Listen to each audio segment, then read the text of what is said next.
కొద్దిగా security clear చేయండి వాళ్ళకి కనపడేట్టుగా. You come back or otherwise this side you can come. మీరంతా కూడా ఆ సైడ్ ఈ సైడ్ అడ్జస్ట్ చేసుకోండి.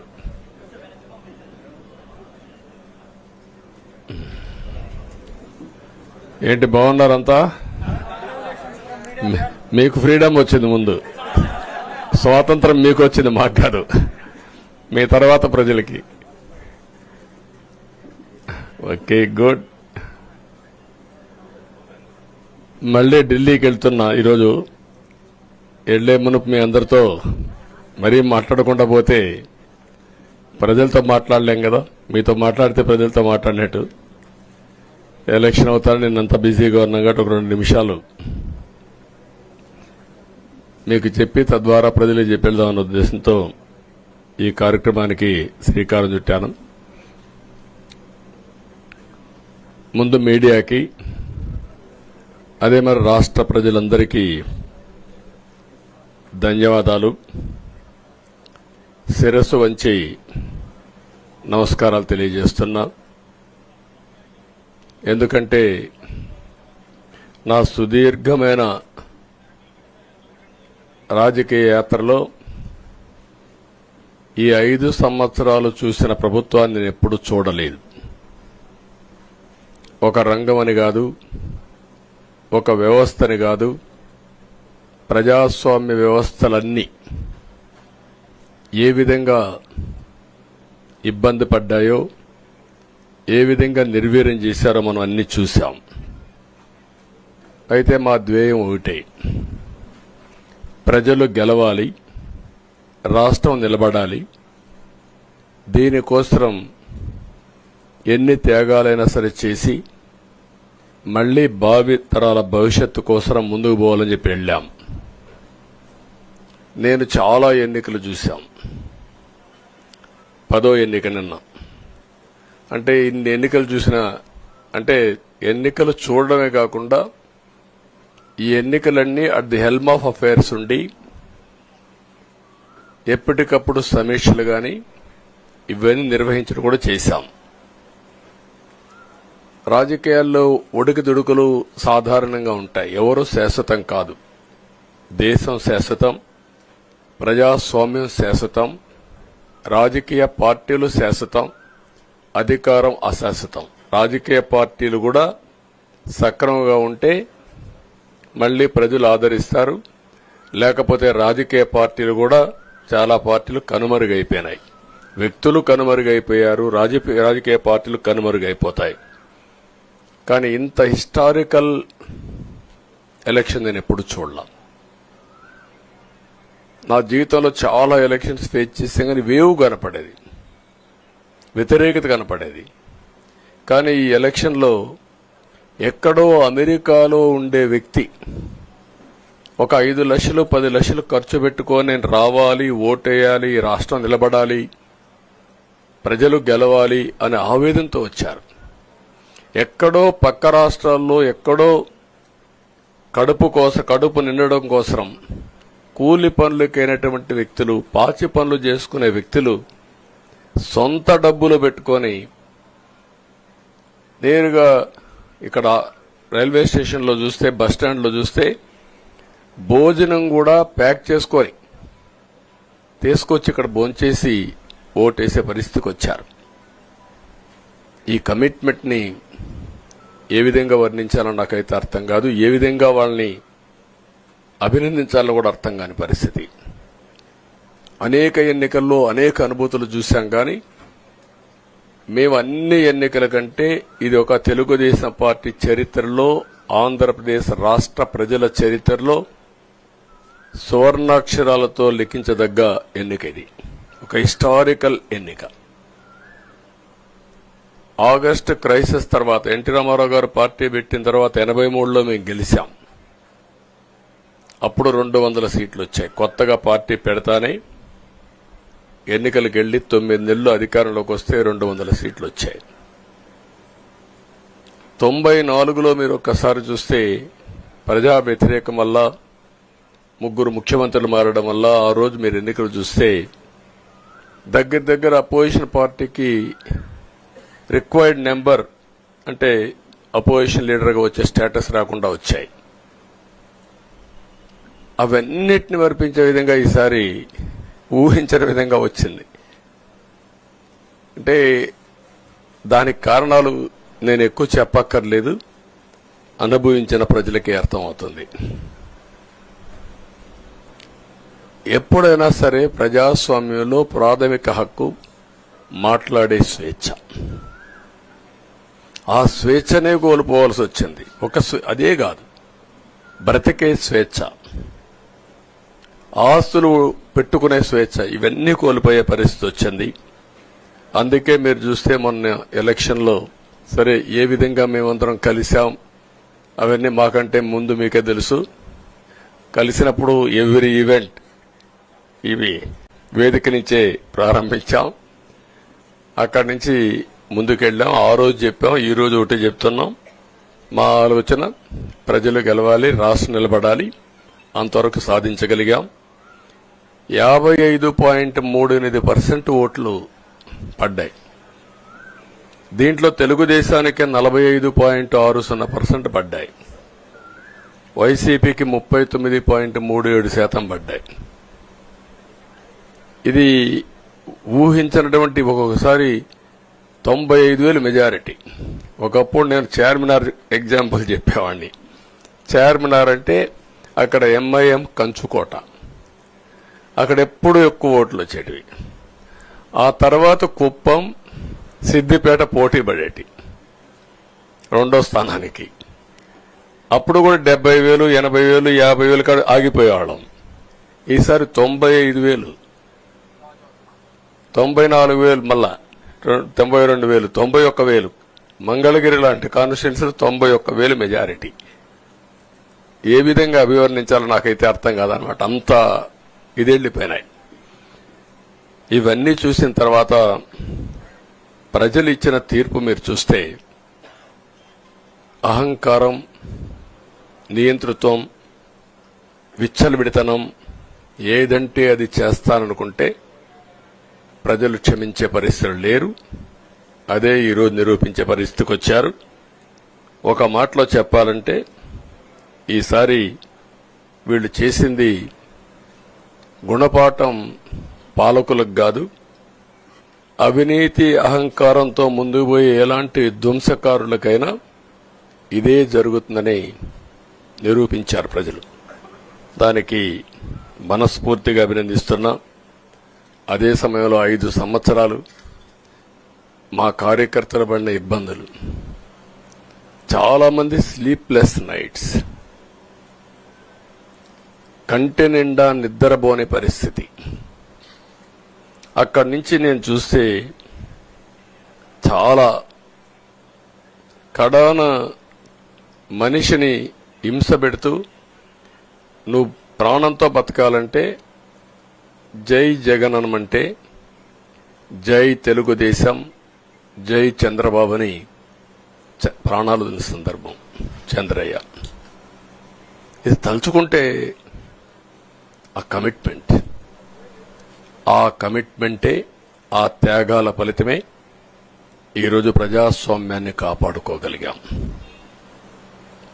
ఒక మా కార్యకర్తలకే కాదు, మీడియా 5 ఏళ్లు మీరు పడిన ఇబ్బందులు, మీరు కోర్టుల చుట్టూరు తిరిగిన ఇది, మిమ్మల్ని సిబిసిఐడి ఆఫీసులో పెట్టి వేధించిన విధానం, అవి తలుచుకుంటే ప్రజాస్వామ్యమే సిగ్గుతో తలంచుకోవాలి.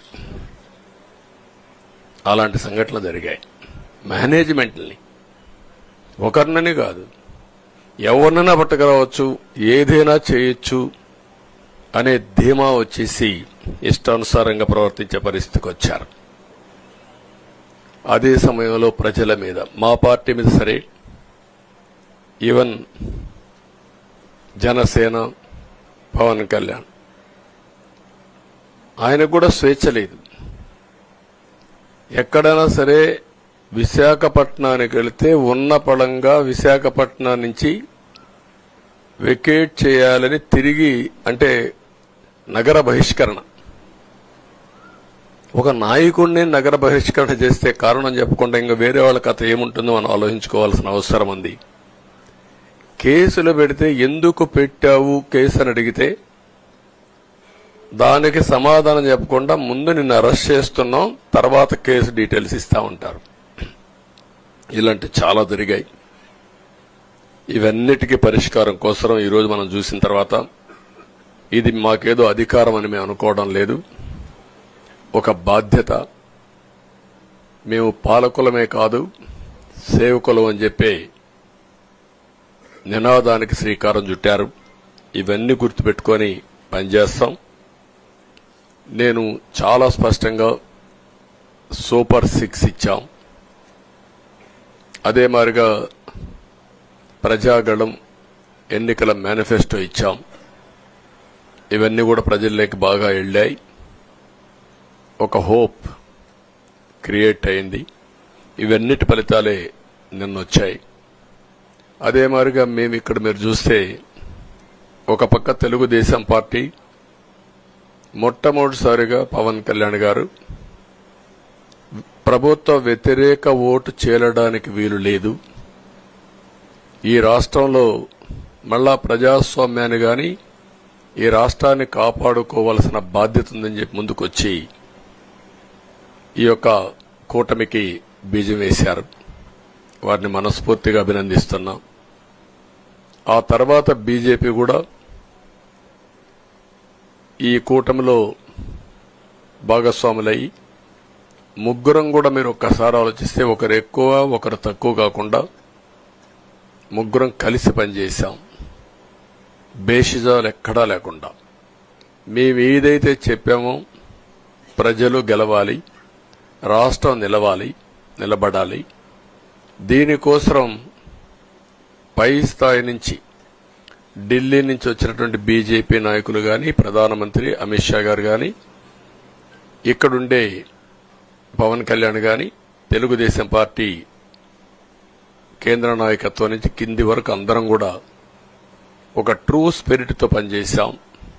175 అసెంబ్లీలు, 25 అసెంబ్లీలు అన్ని పార్టీలకు సంబంధించిన సీట్లుగా ఎన్డీఏలో భాగస్వాములుగా ఒక బాధ్యతతో ముందుకు పోయాం.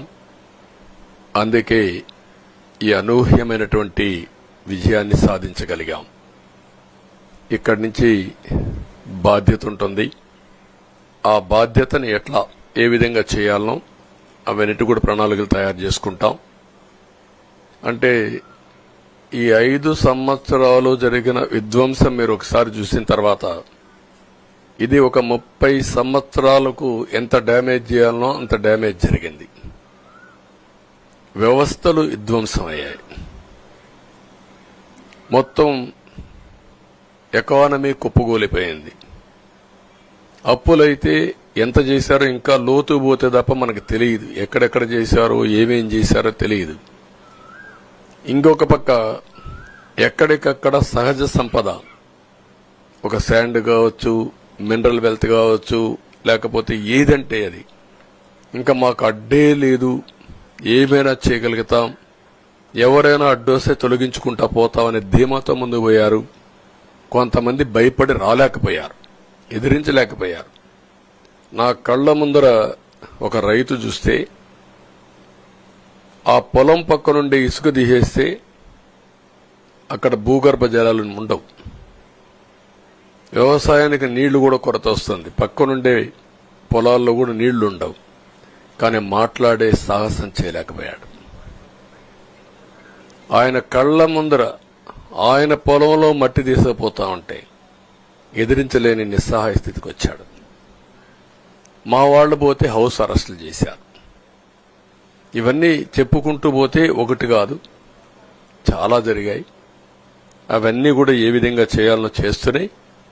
మళ్లీ వ్యవస్థలన్నీ కూడా పునరుద్ధరించాల్సిన బాధ్యత ఉంది.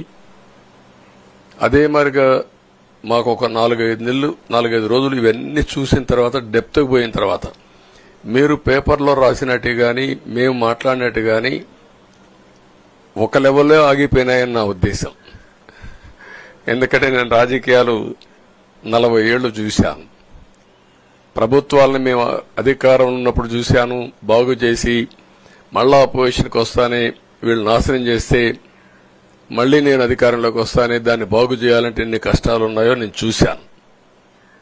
ఒకప్పుడు పవర్ సెక్టర్ మీరు చూస్తే కరెంట్ ఎప్పుడు వస్తుందో ఎప్పుడు పోతుందో తెలియని పరిస్థితి నుంచి హైదరాబాద్ లో విద్యుత్ సౌధ దగ్గర రాఘవరెడ్డి ఉండేవాడు, communist leader.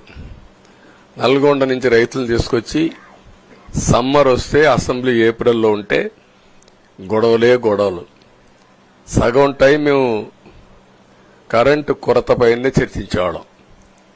That were the days. అలాంటిది నేను 1999 నుంచి పవర్ సెక్టర్ రిఫార్మ్స్ తీసుకొచ్చి 2004కి సర్ప్లస్ బాధ్యతతో క్వాలిటీ పవర్ ఇవ్వడం మొదలుపెట్టాం. 2014కు మళ్లీ 22 మిలియన్ యూనిట్లు ఆంధ్రప్రదేశ్లో కొరత కరెంటు. వ్యవస్థలన్నీ నిర్వీర్యం అయిపోయినాయి. తర్వాత మళ్లీ సెట్ చేసి 2 నెలలు 3 నెలలు కరెంటు కొరత లేకుండా చేసి వ్యవస్థలన్నీ పటిష్టంగా చేసి సోలార్ విండ్ తీసుకొచ్చి కాస్ట్ తగ్గిస్తే ఇప్పుడు మీరు చూశారు ఎంత పవర్ ఛార్జెస్ పెంచారు. 9 సార్లు పెంచారు. ఎందుకు పెంచారో నోబడీ నోస్. దానికి రీజనే లేదు. ఇప్పుడు ఎక్కడుందో దాన్ని ఎత్తుక్కుంటే ఎంత లోతు పోయిందో కూడా తెలియదు. దాన్ని ఏ విధంగా రిపేర్ చేయాలి, ఎంత డబ్బులు తెచ్చారు, ఏ పేరుతో తెచ్చారు, అవన్నీ ఒక వ్యవస్థను కాదు, సంబంధం లేని వ్యవస్థతో డబ్బులు తీసుకొచ్చి సంబంధం లేని డిపార్ట్మెంట్కి ఇచ్చారు. ఇలాంటి చాలా ఉన్నాయి. అవన్నీ ఇన్ కోర్స్ ఆఫ్ టైం మీకు కూడా చెప్తాం. అల్టిమేట్ గా ఇదేదో మేము అధికారం అంటే జుబిలియంట్ గా బ్రహ్మాండంగా ఉందనుకోవడానికి కాదు.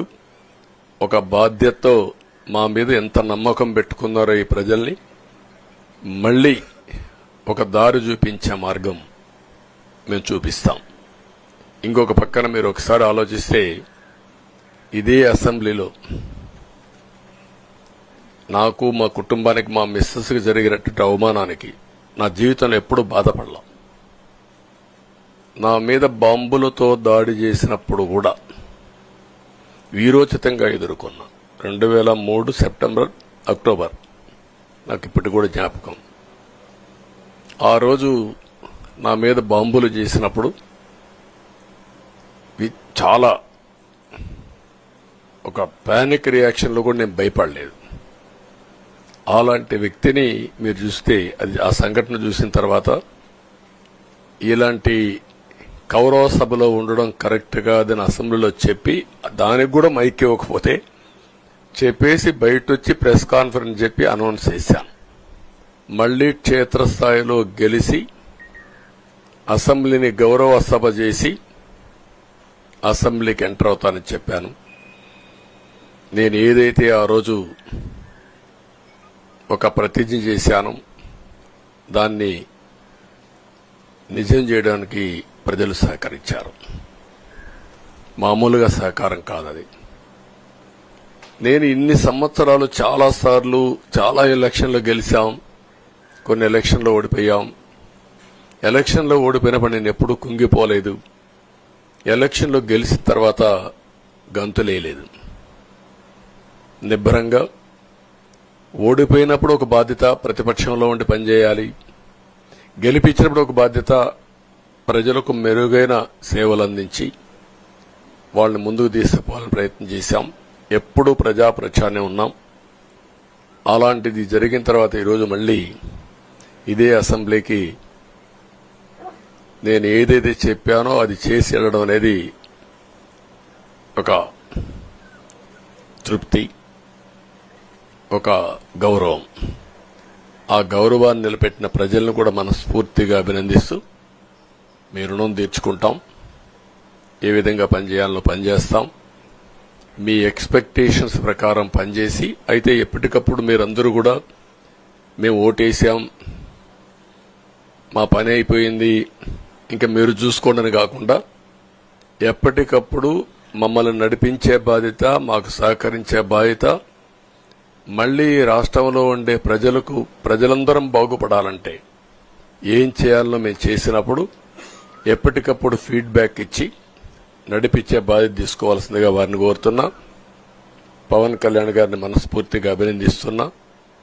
అదే మరి బీజేపీ అగ్రనాయకత్వాన్ని నరేంద్ర మోడీ గారిని, అమిత్ షా గారిని, ఇక్కడికి వచ్చిన అబ్జర్వర్స్ ని, ఇక్కడుండే పార్టీ అధ్యక్షురాలైనటువంటి పురంధేశ్వరి గారిని మనస్ఫూర్తిగా అభినందిస్తున్నా. వీళ్ళందరూ కూడా ఏదైతే ఒక స్ఫూర్తిని తీసుకున్నామో ఆ స్ఫూర్తితో టోటల్ గా ప్రతి ఒక్క కార్యకర్త సిన్సియర్ గా పనిచేయడానికి, ఏ అభ్యర్థి ఉన్నా తమ అభ్యర్థిగా పాటించి బ్రహ్మాండంగా పనిచేశారు. వాళ్ళందరినీ అభినందిస్తున్నా. ఈరోజు మా విజయం మూడు పార్టీల కార్యకర్తల సమిష్టి కృషి. వారందరినీ అభినందిస్తూ ఈరోజు ఢిల్లీకి పోయి వచ్చిన తర్వాత ఒకసారి మళ్లీ ఇవన్నీ ఎప్పటికప్పుడు సమీక్ష చేసుకుంటూ ముందుకు పోతా అని చెప్పి తెలియజేసుకుంటూ మరొక్కసారి మీ అందరికీ అభినందనలు, ధన్యవాదాలు. థ్యాంక్ యూ అనండి.